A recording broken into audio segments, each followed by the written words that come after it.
Welcome to the Schools of Excellence podcast, where we have conversations about education, leadership, and building a school of excellence.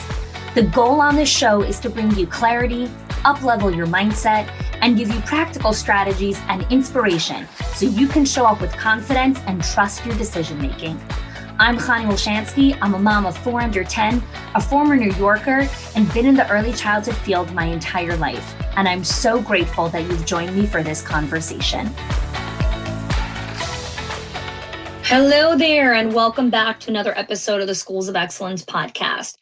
My conversation today is with an incredible woman named Catherine. She is part of our legacy group. She originally joined our program back in 2022 in our Owners HQ program. And our conversation today really highlights the value of community, of coming together with like-minded leaders who are on the growth trajectory of building legacy and something great. She really highlights how bringing core values changed her school, created a culture of accountability, and how being inside of schools of excellence has really up-leveled the quality of her thinking, her mindset, and in general, just other parts of the quality of life. So I hope you enjoy my conversation with Catherine. I am Catherine Doberstein. I am the owner of Little Scholars Academy of Kannapolis. We are located in the suburbs of Charlotte, North Carolina. And I joined School of Excellence almost 2 years ago, right after attending the summit. And I found out about you from my director of education. She had told me about your podcast, so I started listening to you, and you kind of mentioned something about the summit. And I remember messaging you and like, what's all the summit about? Because it was exactly the type of group and people I wanted to be around. So we went to the summit in 2022 of March, my husband and I, and it was an amazing experience. We met, you hooked us up with other people that just were so like-minded, and it was exactly what we were looking for. So when you came to the event, it was your first experience with Schools of Excellence at an event, which is always, in general, overstimulating, oversensory. There's lots of people, there's lots of content. I'd love to hear, what did you hear? What was kind of resonating with your heart at the time that you were like, this is where I need to be. This is the community that I want to join. Well, coming into it, I had been looking for community and other business owners, young business owners, just in general, to be around and surrounded by that. But I didn't really realize there was a whole group of early childhood leader business owners. So coming into that, I was very kind of excited. And then once I actually started talking to people and hearing your content, I'm like, wow, there's actually other early childhood leaders that really want to be that higher level of education for children. And that's where I wanted to become. And now to be surrounded by other people that are the same really meant a lot to me. And I knew this was where I needed to be. Yeah. So you're in a very unique season of life. You're raising young kids, and, you guys are a young family, and you have, many more years ahead of you to really build your business, build your legacy. So I always find it interesting because in our community, we have people in every season of life. And in each season of life, there's new priorities and new things to focus on. So I'd love if you can get us started with, when you joined the program, what did your home life and work life look like? Like, how many hours were you working? What was your kind of amount of time that you were spending in the center versus kind of where you are today? When I started, I was definitely 5 days a week in the center full time, because I ran the school and own it. And probably slightly right before, the year before, during COVID, I actually taught it, ran it, and owned it. So I was working a lot, but I also knew I couldn't keep up with that. I was tired. And I also was wanting to spend more time with my young family, because you can never get those years back. And then I slowly transitioned and really looked at processes and making sure we get things streamlined so I could step back more. That was my goal. Yeah. So when you talk about, getting things streamlined so you could step back more, talk to us a little bit about the actual strategies you put in place, the new habits that you started to embody, back 18 months ago that bring you to where you are today? And we'll talk about where you are today in a moment. But people hear things like, I was documenting things, I was creating processes. What does that actually look like? Like, what were you actually implementing from the Schools of Excellence frameworks? I was first making sure our teachers are happy. So a lot of the making sure we're doing gratitude monthly, we're focusing on the teachers, and also setting boundaries with the teachers and making sure we can focus on the work that we're doing while we're here and get more done at a faster time. We are also looking at just making sure of holding everyone accountable. We have all these great ideas and we've written them down. They're in our handbooks. We have expectations, and now following through with that so we can move to the next level. That was probably the biggest one. I had everything was written down, but it wasn't really holding everyone accountable to that. And now that we're able to we've trained them through the process. We've told them what to expect and what to do. And then once they're not doing it now, they pretty much know they're not doing it when we sit them down and talk to them. But our process is and just training them to what you want. Make sure you say everything. You can't expect them to know anything. So I've learned just go through the whole thing with everyone so everyone's on the same page, and then holding them accountable. My biggest one was training a director that I never trained before. So making sure what I would do, I can give it on to her so she can do the same thing. And what I've learned with you is following your values, which that was always new to me. Like I had no values. Now we have values that we can go back to and say, is it meeting our value to make that decision? So I have so many follow-up questions here. So let's kind of, break some stuff down. So let's get started we'll go to values in a moment, but the accountability piece, right? Yeah. One of the things that I found really unique about your role inside of the organization is you have a really in-depth knowledge of the curriculum, and you guys are a Reggio inspired school. And so you didn't just own the school. You also had this vetted interest in the curriculum, in the way it was taught, in the way that teachers were engaging and communicating with children and engaging with families. Like you had this really clear vision of like what you wanted, and you actually knew how to do it because you were boots on the ground also. Yeah. And so I'd love for you to speak to how you really started to separate yourself from being the person that was doing everything to actually being the person that communicated the vision, that communicated the values, and learned how to hold people accountable without fear and guilt. So because that was your biggest transformation over the last years. You really morphed into a leader as opposed to just a really good employee who has worked inside of your company. Yeah. So that's a huge challenge for us as our philosophy, because most people coming into our program don't have any idea about it. They may have heard of it in school, but they've never practiced it. So really setting that foundation from the time they hire and going through trainings and what it looks like in the classroom, having those expectations so they can learn them. What does it look like? I will say huge shout out to our education director, Melissa, who's really good with the philosophy. She comes twice a week. So I've passed that kind of on to her to meet with the teachers weekly, doing one-on-ones, and really letting them bounce questions off of her because she is very knowledgeable in it, because it's a learning process. We can't expect perfection at the beginning. It's definitely a learning process. Some things we have to just kind of walk away from at times and talk to them later on. Like that's not quite our philosophy, but they're learning from it. And as long as we see growth, that's what we're looking for. But the holding them accountable, once they've been with us and they know things, we're starting to expect them to do it. So making sure they're kind of focusing on different growth things in their one-on-one.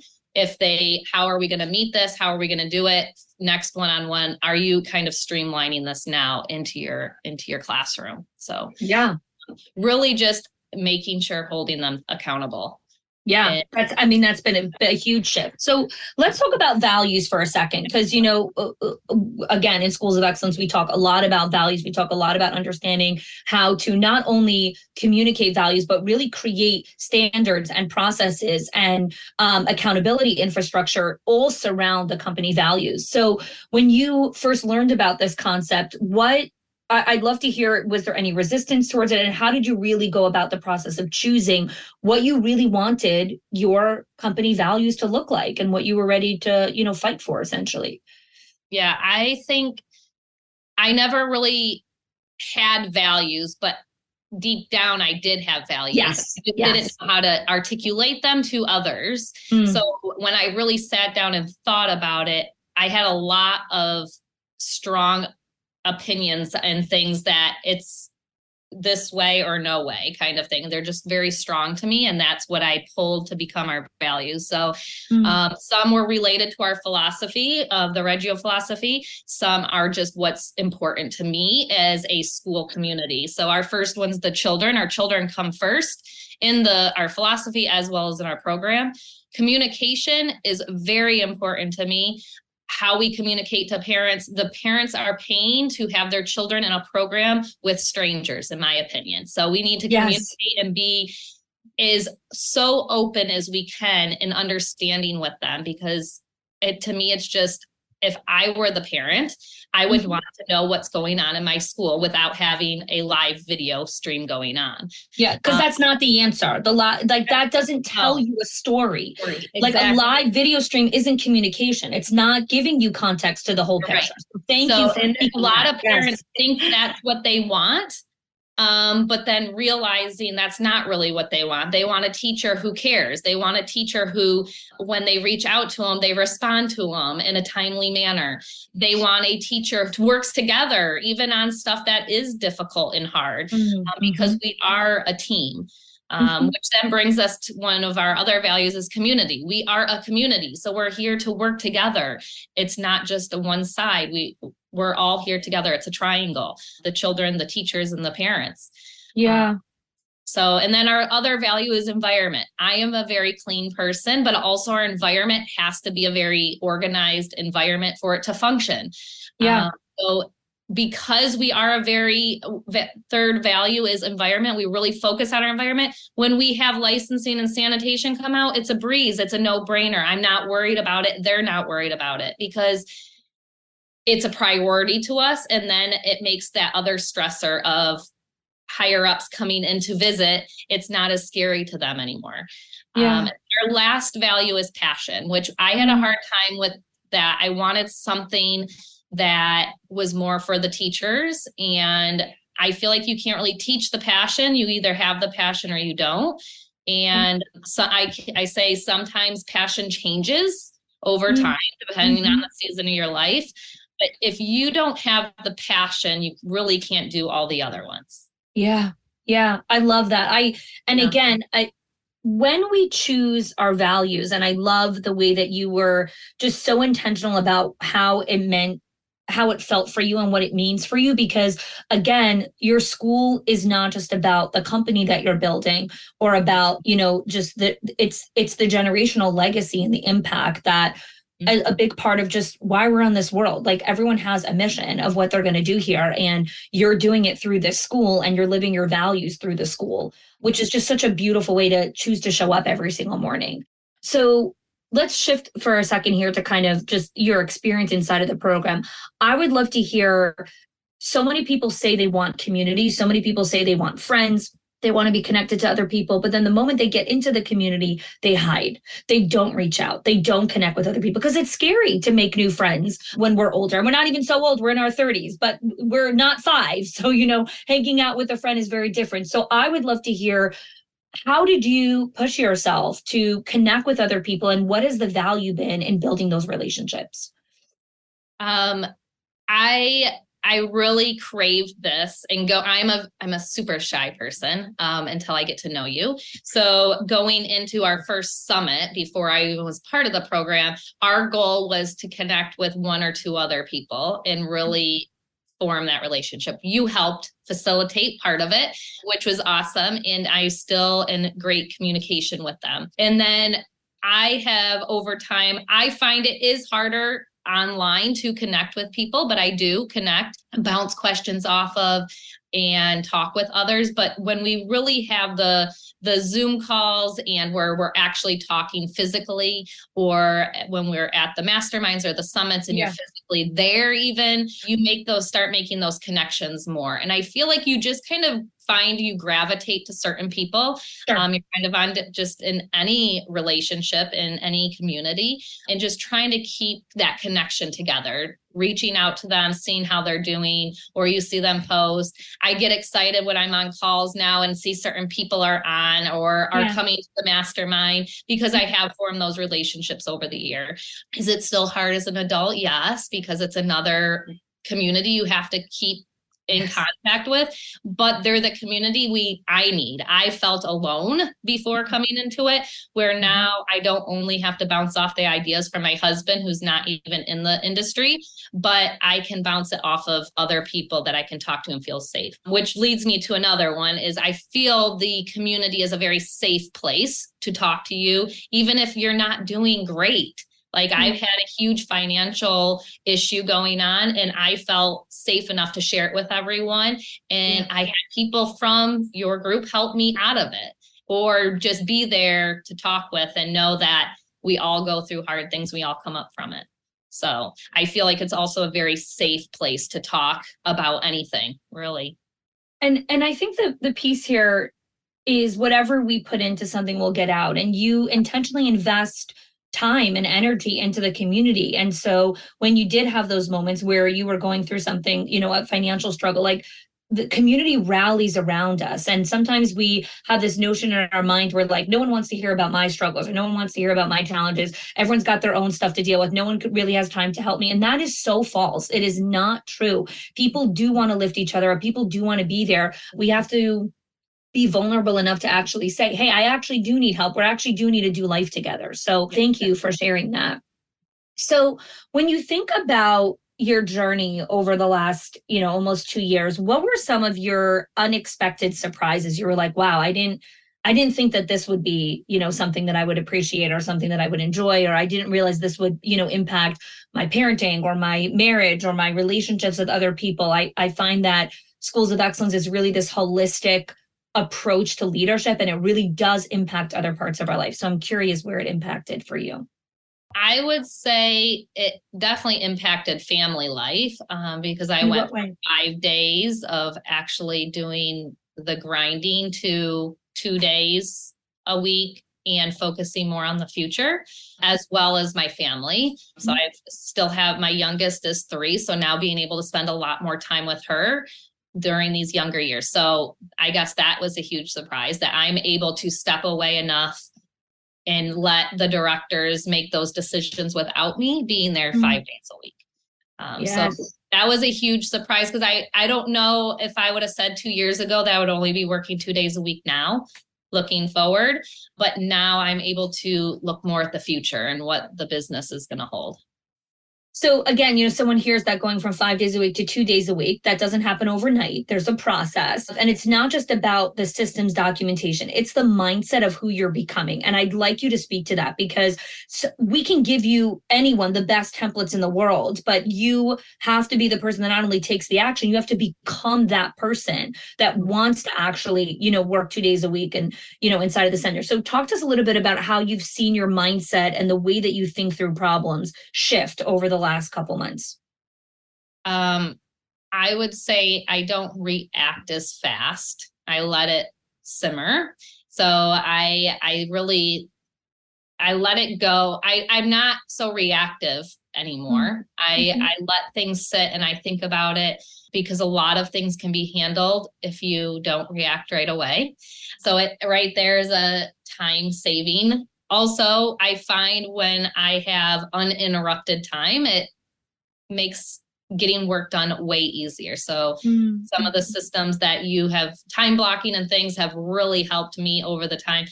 I've even trickled it into telling my husband he needed to do time blocking. I thought I was amazing on my time, and I'm even better now. So it's just really a different mindset and having that slower process, thinking higher level, and not just your mind's cluttered with day to day. Yeah. So in the summertime and kind of early fall and September of this year, you were going through kind of, some big transitions inside of the center and things I always say businesses are built to break. Like they're supposed to break and then we rebuild certain parts of them. And the business that we start with is never the business that we end up with. And, healthy turnover is a part of scaling because people that start with us are not usually the people that are going to continue with us because, we've evolved and we are going through our reinventions. So as much as you're willing to share, I'd love if you can share what that experience did for you, how it served you, and how you're coming out now on the other side of that. Mm-hmm. So I was doing, I would say, pretty well over the summer. I didn't lose any teachers at the end of our school year. And then we switched. I am now no longer the director. I am the owner only. I'm here 2 days a week. We have a director now 5 days a week who had been training under me for the past year. School started and we lost 3 teachers in a week and a half. One we could have handled, the other two, it put a strain on us. And at that point, I felt like I just got pulled back down under, and it was really stressful. I was afraid to reach out at time of the community. I'm like, no, I don't want to bother anyone. I'm over it. I'm exhausted. I'm tired. And I was like literally close again to say, I'm done with childcare. But then I was already signed to go to the mastermind. So I said, I'm going. I'm not letting myself talk it out. I was really in a depressive state. I'm not a depressive person, but I was in a depressive state. And I got on the plane and I came down. And as soon as walking in and being surrounded by everyone else in that community really changed my mindset. Felt that I don't even think anyone gave me any advice. It was just being there. And I came back and nothing, like we just kept moving forward. It was almost those people that left were the right people that needed to leave. And we just kept moving forward. There was like, we didn't skip a beat, yet I was letting it bother me just because of the loss. But now we're back up and I feel like it's going very smoothly. Like came back and was like perfect, like nothing happened. Yeah. So really it was just being around other people that like, yes, people come, people go, it's okay.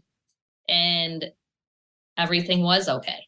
Yeah. So I want to actually reflect to you what I witnessed during that experience and also just really highlight again for those of you that are listening, how underrated community and friendship is.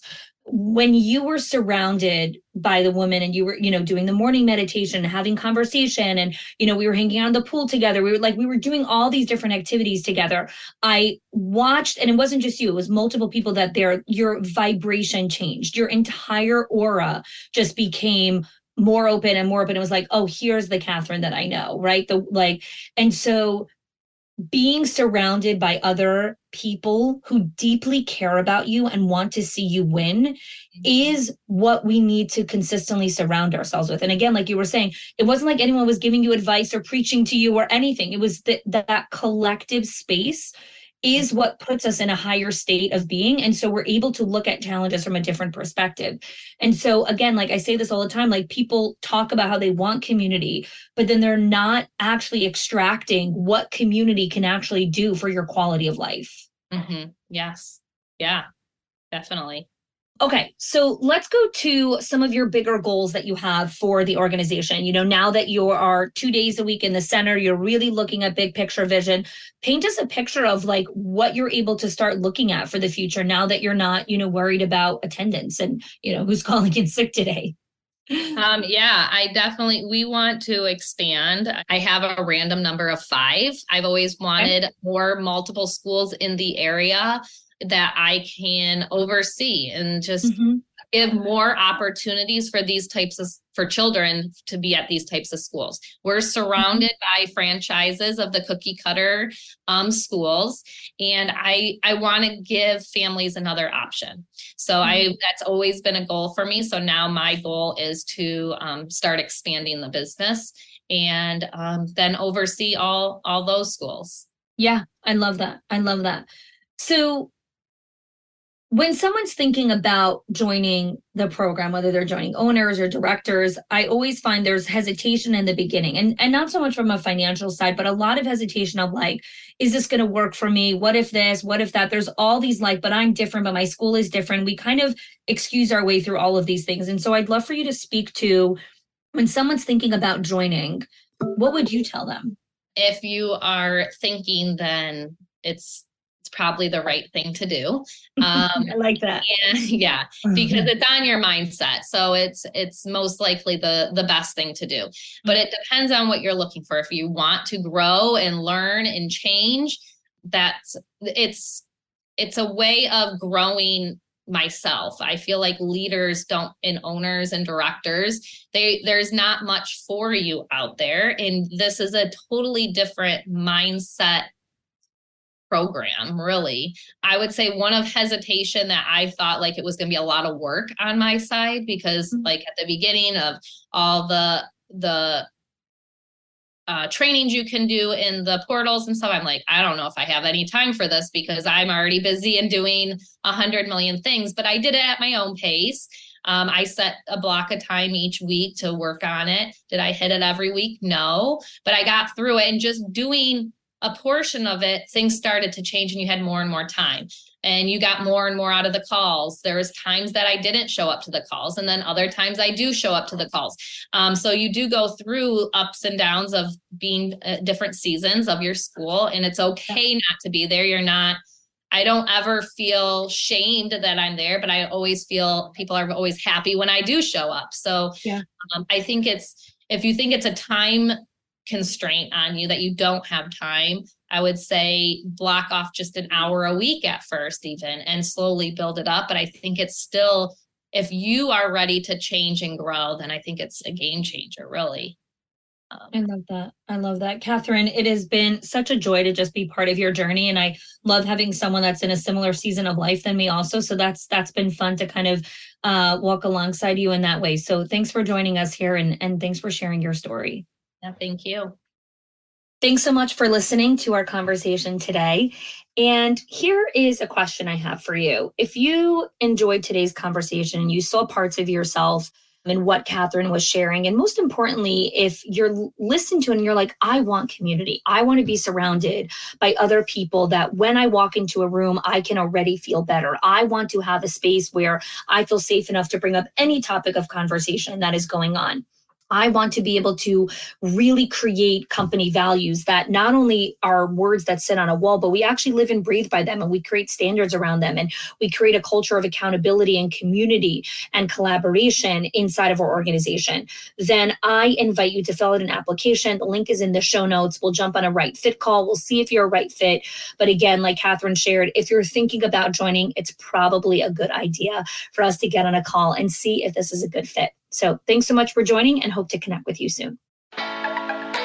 If you are loving the Schools of Excellence podcast and have gotten any value out of it for your school, I would love if you can do two things for me. One, subscribe to the show so you never miss an episode.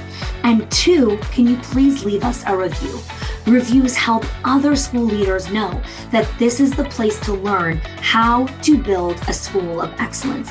And I would be so grateful if you can do that for us. Your help and support makes this show to be able to be listened by the thousands of other school leaders all around the world. Thanks so much for listening, for giving us your time and attention each and every week. And I appreciate that you have joined us.